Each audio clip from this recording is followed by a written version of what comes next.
রাহিম নবম দশম শ্রেণীর শিক্ষার্থী এবং এসএসসি ক্যান্ডিডেট মূলের ধারণা রাসায়নিক গণনার প্রথম পর্বের ক্লাস। আমরা আজকে মূলের ধারণা রাসায়নিক গণনার বেসিক কনসেপ্টগুলো জানবো, যে বেসিক কনসেপ্টগুলো জানলে আমরা পরীক্ষার হলের মধ্যে লিখতে পারবো এবং নিজে পাস করার অ্যাবিলিটি তৈরি করতে পারবো। তো প্রিয় শিক্ষার্থীরা, এখানে মূল কি? মূল হলো রাসায়নিক পদার্থের পরিমাপের একক। যেমন আমরা বাজার থেকে অনেক জিনিসপত্র কিনতে হয়, ঠিক আছে? তো আমরা কেনার সময় তো অবশ্যই হচ্ছে যে ওজন মেপে কিনতে হয়, ঠিক আছে? বা আমরা বাজার থেকে ডিম কিনতে পারি, আমরা বাজার থেকে আলু কিনতে পারি, আমরা বাজার থেকে চিনি কিনতে পারি, তাহলে আমরা ওইগুলা কেজি মেপে আনতে পারি আর কি। তো মূল হচ্ছে এরকম একটা পরিমাপের একক। রাসায়নিক পদার্থ যেরকম 12টি অক্সিজেন, এখানে আমরা 1 ডজন বলতে পারি, 100টি অক্সিজেন মানে 100 বলতে পারি, 1000টি অক্সিজেন মানে 1000 বলতে পারি, ঠিক আছে? তাহলে এইখানে 1 ডজন, 100, 1000, তাহলে 1 মোল কতটি স্যার? ঠিক না? 1 মোল কতটি? 1 মোল হচ্ছে 6.023 ইন্টু 10⁻23টি, সেটা হচ্ছে 1 মোল। 1 মোল বললে আমরা এটা জানবো, যেরকম 12টি অক্সিজেন বললে তুমি বুঝো 1 ডজন, ঠিক আছে? বা 1 ডজন বললে তুমি বুঝো 12টি অক্সিজেন, 100 বললে তুমি বলো 100টি, 1000 বললে তুমি জানো 1000টি, ঠিক আছে? 1000টি। তাহলে 1 মোল বলতে তোমার মাথায় এটা সেট আপ করে নেবে।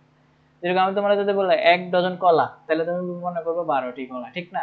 সেরকম ভাবে 1 মোল বলতে 6.023 ইন্টু 10⁻23টি। আশা করি তোমরা এখানের কনসেপ্টটা বুঝতে পেরেছো। তাহলে দেখো, তেমনি 6.023 ইন্টু 10⁻23টি, হ্যাঁ, অক্সিজেন 1 মোল অক্সিজেন। কয় মোল অক্সিজেন? 1 মোল। 1 মোল বলতে আমরা এটা মুখস্থ করে নেব। যেরকম মোল বলতে আমরা জানি কি, মোল হচ্ছে হাইড্রোজেন, সালফার, অক্সিজেন, নাইট্রোজেন, এরকম হচ্ছে মৌল, ঠিক আছে? অণু, অণু হচ্ছে তোমার কোনগুলা? অণু হচ্ছে তোমার দুইটা পরমাণুর সাথে আবদ্ধ থাকে। এই যে ক্লোরাইড, এটা একটা অণু। H2 এটা একটা অণু, ঠিক আছে? তারপর হচ্ছে মিথেন, এটা একটা অণু। এগুলো হচ্ছে অণু। তাহলে পরমাণু কি স্যার? পরমাণু হচ্ছে যে আমরা যখন অণুকে ভাঙিয়ে লিখবো, সেটা হচ্ছে এক একটা পরমাণু। তো ক্লোরিন প্লাস ক্লোরিন, এটা একটা কি পরমাণু, এটা একটা কি পরমাণু। H2 এটা যদি আমরা ভাঙিয়ে লিখি, তাহলে এটা একটা পরমাণু, এটা একটা পরমাণু। তাহলে এগুলো হচ্ছে একটা পরমাণু। তাহলে মৌলের ভিতরে 6.023 ইন্টু 10⁻23টি থাকে, অণুর ভিতরে এটা থাকে, আবার পরমাণুর ভিতরে থাকে এত পরিমাণ, আয়নের ভিতরে থাকে এত পরিমাণ। আয়ন কি স্যার? আয়ন হচ্ছে তোমার এরকম, যেটা ইলেকট্রন কি করে, ত্যাগ করে ধনাত্মক আয়নে পরিণত হয়, যেটা ইলেকট্রন গ্রহণ করে ঋণাত্মক আয়নে পরিণত, এটা হচ্ছে আয়ন। এটা হচ্ছে আয়ন। তাহলে এটাকে অ্যাভোগাড্রোর সংখ্যা বলা হয়। 6.023 ইন্টু 10⁻23টিকে অ্যাভোগাড্রোর সংখ্যা বলা হয়। অ্যাভোগাড্রো হচ্ছে একজন বিজ্ঞানী, উনি সাধারণত হচ্ছে যে এই সংখ্যাটা আবিষ্কার করছে, ওনার নাম অনুযায়ী হচ্ছে অ্যাভোগাড্রো রাখা হয়েছে। তাহলে 6.023 ইন্টু 10⁻23টিকে কি সংখ্যা বলা হয়? অ্যাভোগাড্রো সংখ্যা বলা হয়। সবসময় মনে রাখবা, ঠিক আছে? আশা করি বুঝতে পেরেছো। রাসায়নিক পদার্থের পরমাণুর ক্ষেত্রে পারমাণবিক ভর বা রাসায়নিক পদার্থের অণুর ক্ষেত্রে আণবিক ভর গ্রাম এককে প্রকাশ করলে 1 মোল বলা হয়। একটা জিনিস মনে রাখবা, রাসায়নিক পদার্থের পরমাণুর ক্ষেত্রে, পরমাণু কোনটা? এটা, এটা হচ্ছে একটা পরমাণু। পরমাণুর ক্ষেত্রে পারমাণবিক ভর, তাহলে কার্বনের পারমাণবিক ভর কত গ্রাম? 12 গ্রাম। তাহলে 12 গ্রাম কয় মোল স্যার? 12 গ্রাম হচ্ছে 1 মোল। শেষ কথা এখানে ক্লিয়ার। তারপর অণুর ক্ষেত্রে আণবিক ভরকে, অণু কোথায় স্যার? এখানে, এখানে হাইড্রোজেন আছে আর অক্সিজেন আছে, ঠিক আছে? তো অণুর ক্ষেত্রে আমরা কি করব? আণবিক ভর। তাহলে হাইড্রোজেনের আণবিক ভর কিভাবে বাইর করতে হয়? হাইড্রোজেন আণবিক ভর বাইর করার সিস্টেম হচ্ছে পরমাণুর, হাইড্রোজেন পরমাণুর ভর হচ্ছে 1 ইন্টু 2 প্লাস এখানে হচ্ছে 16, তাহলে 16 আর 2 যোগ করলে হয় 18 গ্রাম। তাহলে 18 গ্রাম হচ্ছে সমান সমান কয় মোল স্যার? 18 গ্রাম হচ্ছে সমান সমান 1 মোল। আশা করি প্রিয় শিক্ষার্থীরা তোমরা এখানে কনসেপ্টটা বুঝতে পেরেছো। খুব ইম্পর্টেন্ট এখানের টপিকটা, ঠিক আছে? তাহলে অণুর আণবিক ভর বের করার পদ্ধতি খুব সহজ। এখানে দেখো ক্লোরিন আছে কয়টা স্যার? ক্লোরিন আছে 2টা, তাহলে আমরা ক্লোরিনে জানি 35.5 ইন্টু 2 দিয়ে দিবা, শেষ। তাহলে কত? 71 দশমিক, মেবি বাড়ে 71.5 মেবি বাড়িবে, ঠিক আছে? এবার এখানে সোডিয়াম ক্লোরাইড, এটা এখানে দেখো সোডিয়াম পরমাণু আছে একটা, সোডিয়াম পরমাণু কয়টা আছে? একটা। ক্লোরিন পরমাণু কয়টা আছে? একটা। তাহলে সোডিয়ামের আণবিক ভর কত স্যার? সোডিয়ামের আণবিক ভর হচ্ছে 23। আর ক্লোরিনের আণবিক ভর কত স্যার? ক্লোরিনের আণবিক ভর হচ্ছে 35.5। তাহলে দুটোটা যোগ করে দেব, ঠিক আছে? এটার আণবিক ভর আর এটার আণবিক ভর যোগ করে দিলে আমরা পেয়ে যাব, ঠিক আছে? অণুর আণবিক ভর বের করা আমাদের কাছে খুবই সহজ হয়ে যাবে। তাহলে 35.5, তাহলে আমাদের এখানে 58.5 বাইর হয়।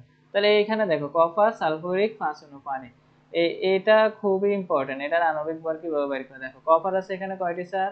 কপার আছে এখানে একটি। তারপর সালফার আছে কয়টি স্যার? সালফার আছে এখানে একটি।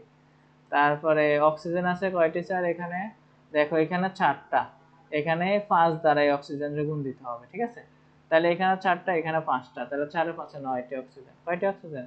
9টি অক্সিজেন আছে। তাহলে হাইড্রোজেন কয়টা? এই দুইয়ের সাথে 5 গুণ দিতে হবে। 5 দুগুণে কত?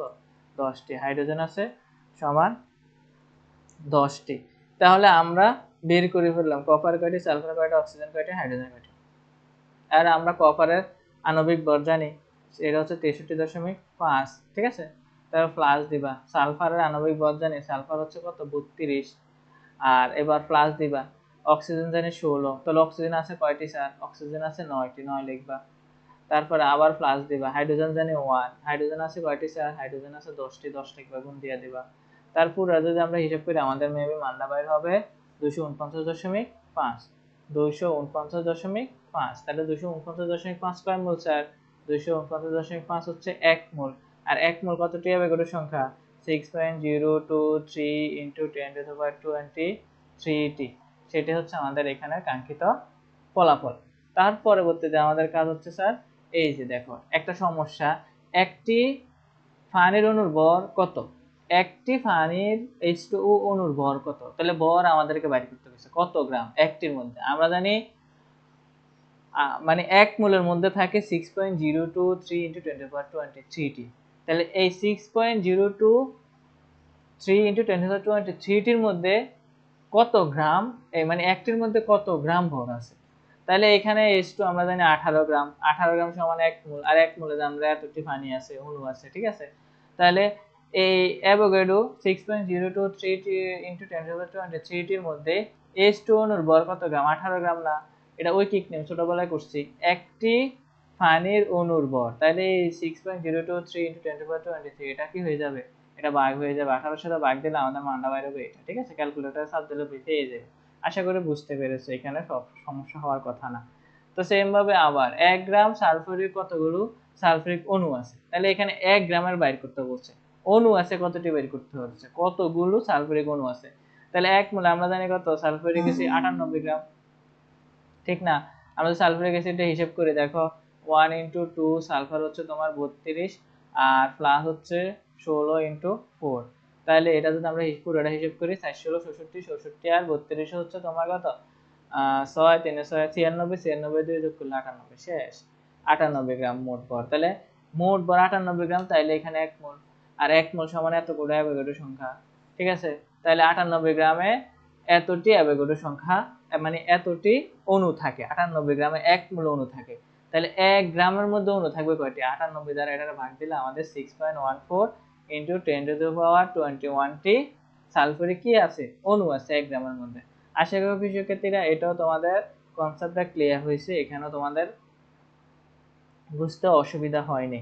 তার পরবর্তীতে এখানে কি বলছে? 5 গ্রাম পানির কত মোল পানি বিদ্যমান? 5 গ্রাম পানিতে কত মোল পানি বিদ্যমান? তাহলে মোল বের করতে বলছে এবার। তাহলে 1 মোল পানি H2O, আমরা জানি 1 মোল পানি কত গ্রাম? 18 গ্রাম H2O আছে, ঠিক আছে? 18 গ্রাম আছে। তাহলে 18 গ্রাম পানি কয় মোল? 18 গ্রাম পানি কয় মোল স্যার? 1 মোল। আমরা জানি সম্পূর্ণ ভর সমান সমান 1 মোল। তাহলে H2O পানির সম্পূর্ণ ভর আমরা যদি বাইর করি, দেখো 1 ইন্টু 2 আর হচ্ছে ইন্টু যোগ 16, তাহলে কত হয়? 18 হয়ে যায়, ঠিক আছে? 18 গ্রাম। তাহলে আমাদের এখানে এবার এই ঐকিক নিয়ম, 1 গ্রাম হচ্ছে 1/18 মোল, আর এখানে হচ্ছে 5 গ্রাম, 5 গ্রাম সমান হচ্ছে 1 ইন্টু 5/18 মোল।